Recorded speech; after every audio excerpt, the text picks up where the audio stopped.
PSL দুনিয়ার অন্যতম জনপ্রিয় ক্রিকেট লিগ তো বটেই, আইপিএলের পরে সবচেয়ে জমকালো এবং ব্যয়বহুল এক টুর্নামেন্ট।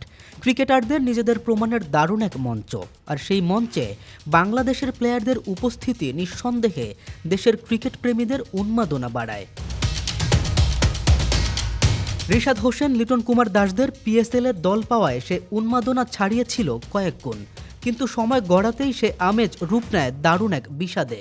রিশাদের দল লাহোর কালান্দাস মাঠে নামলেও মাঠে নামা হয়নি এই লেগির।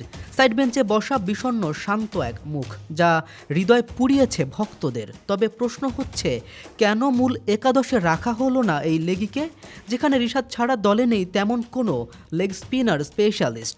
একটু প্লেইং 11-এর দিকে নজর দেয়া যাক, যেখানে বিদেশি কোটায় খেলানো হয়েছে সিকান্দার রাজা, ডেরিয়াল মিচেল, ডেভিড ওয়াইজ এবং উইকেটকিপার ব্যাটসম্যান স্যাম ব্লিংসকে।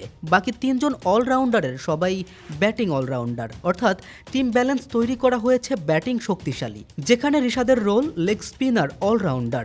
যদিও ইসলামাবাদের কাছে 8 উইকেটের বিশাল ব্যবধানে হেরেছে রিশাদের দল, তবে এই যৌক্তিকতা বা কারণ মানতে নারাজ বাংলাদেশি সমর্থকেরা। টিমের সাথে পৌঁছানোর সময় রাজকীয় বরণ, একের পর এক সোশ্যাল মিডিয়া পোস্ট, এই সব কিছু যেন প্রত্যাশা বাড়িয়েছিল বাংলাদেশি ক্রিকেট ভক্তদের। তবে কি বাংলাদেশি ফ্যানবেজকে পুঁজি করে শুধুমাত্র নিজেদের সোশ্যাল মিডিয়া এঙ্গেজমেন্ট বাড়াতে চায় ফ্র্যাঞ্চাইজিগুলো? K M Rafin, BD archive, desk report.